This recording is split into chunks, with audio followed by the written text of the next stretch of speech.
Did you know that the way we structure our sentences can completely change how they sound? Some sentences are clear and direct, while others feel a little more formal or indirect. That's because of something called active and passive voice. In this video, we'll explore the difference between active and passive voice, learn how to spot them in sentences, and understand when to use each one.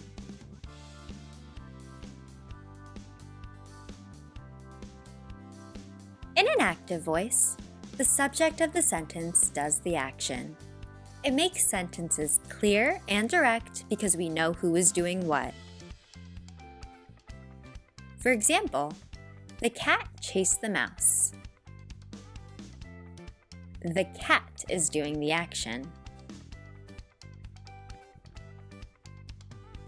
Lena painted a picture. Lena is doing the action. Here are some more examples of active voice. The boy kicked the ball. Alfred opened the wooden box. The group of people trampled the field. My dad drove the car.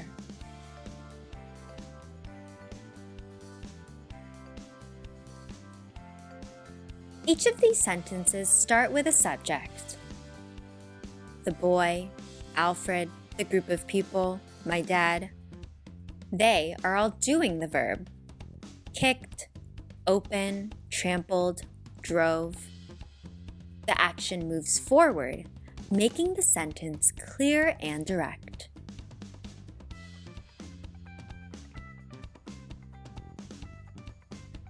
In a passive voice, the subject receives the action instead of doing it.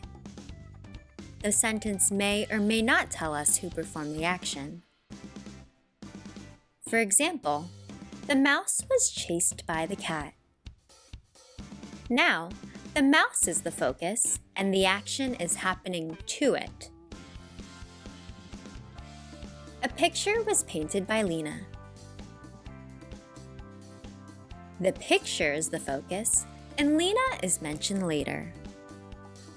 Active voice is usually stronger and clearer, while passive voice is useful when we want to focus on the action rather than who did it.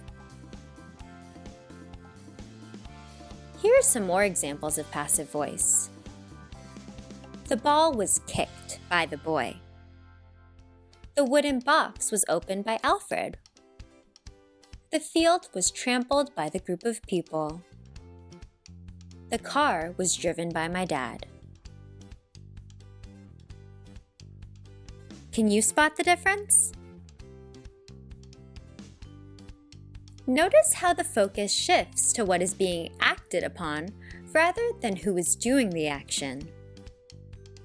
Passive sentences often end in a prepositional phrase, like by the boy, though this is not always necessary.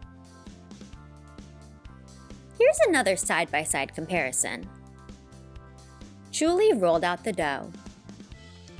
The dough was rolled out by Julie.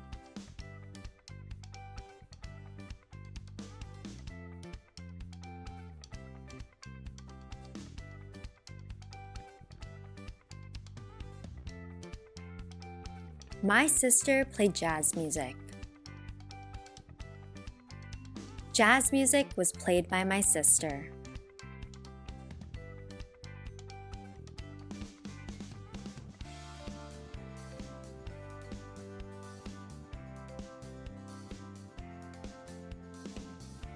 While active voice is more common in everyday speech and writing, passive voice can be useful in certain situations.